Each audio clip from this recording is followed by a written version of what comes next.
and the only thing we're doing with the purchase of supplies is showing what we purchased and what was used up.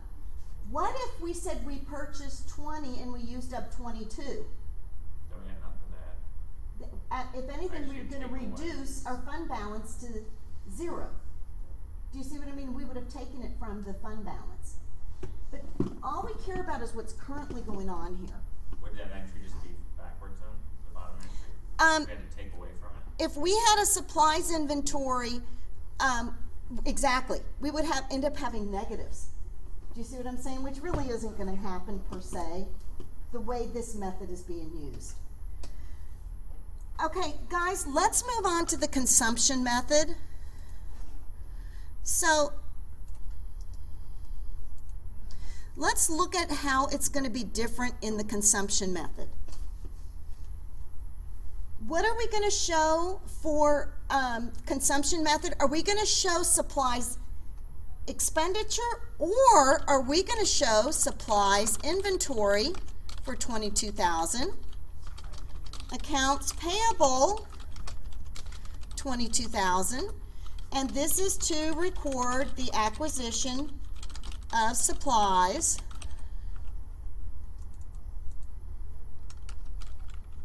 okay?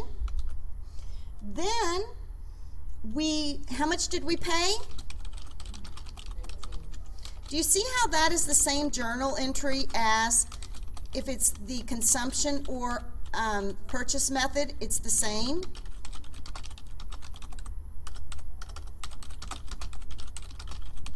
Right? Then, what does it say we used up?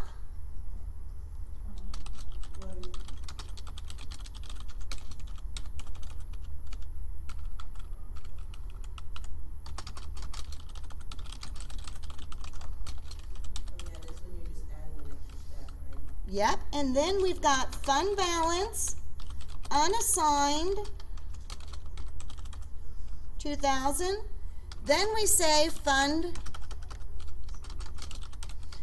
balance, non-spendable. And this is to increase the balance in the fund balance account from the beginning BEGINNI of the year balance of 3,000 to the end of year balance of 5,000. See what we're doing?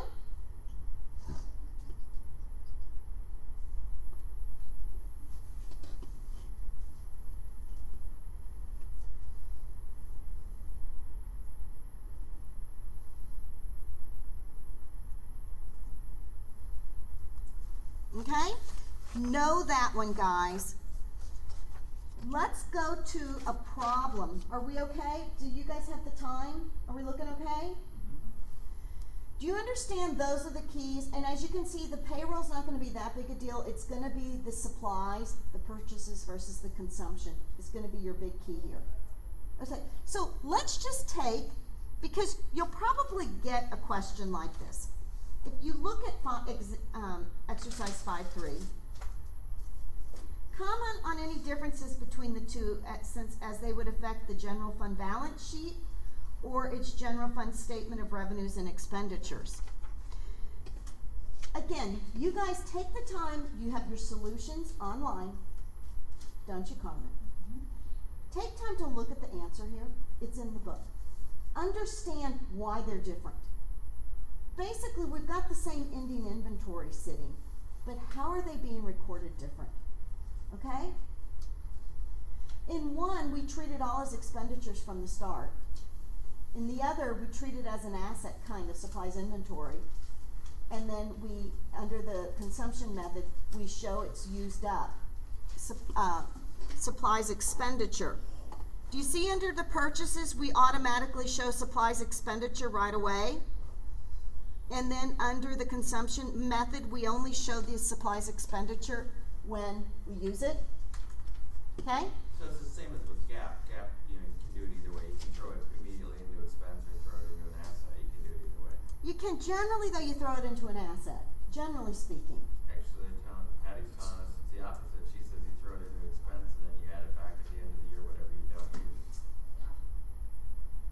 That's interesting. Because initially, Skipping in principles, they teach you to, it's an asset and you use it up. Right. But in Intermediate, she's changing it good. Put it all into expense and then bring Good. it back, whatever you have left at the end of the year. So this is the same way, one you expense it all at the beginning with the expenditure, and the other one you put it into the inventory and then use it up over the years. The beauty in putting it as an asset is with an expense, a lot of times it's easy, once an expense, it hits the income statement. Whereas with those assets, they're constantly gonna always be there on the balance sheet. Do you know what I'm saying? The truth is, I do it exactly the way Patty does it, and I very seldom even treat it as an asset at the end of the year, unless we're talking a material amount. Do you know what I mean? Because think about it, just a real business. Think about how many different items are out there. Tools, shop supplies, tool supplies, office supplies. You know, you've got so many supplies, and if it's not of material amounts, how are you gonna keep up with all this? A lot of times you just expense them, to be real honest with you, depending how big a company is. Because you're putting a lot of journal entries with piddly amounts. That's why a lot of companies, I don't know what Patty tells you as far as an asset, what is an asset? Usually if something's under $1,000, I treat it as an expense and just expend it.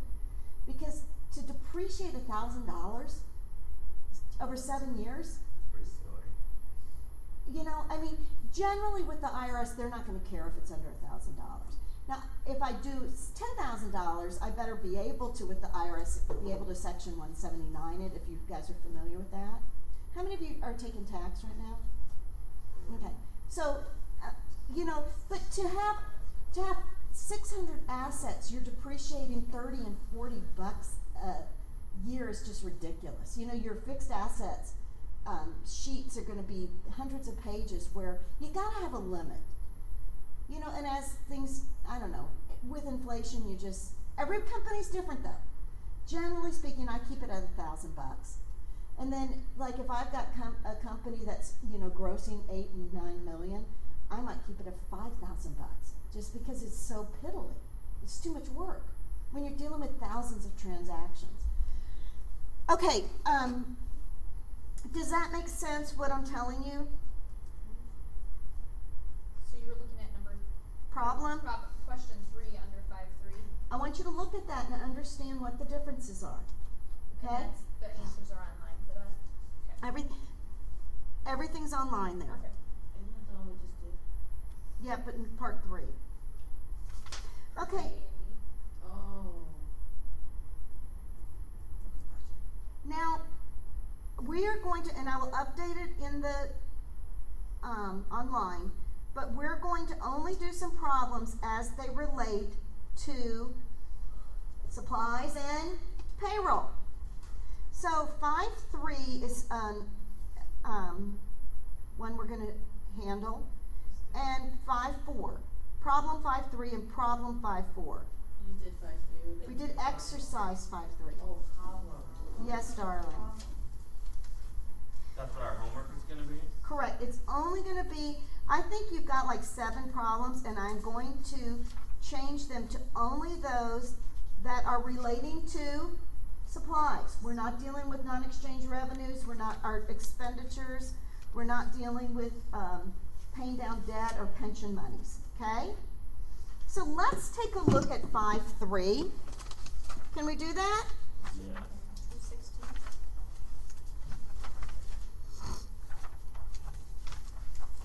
Okay. So let's move down here to problem 5.3. It says here, inventory transactions can be derived from year-end balances, which means we can figure out what we did during the year based on our balances at the end of the period. It makes us think, doesn't it?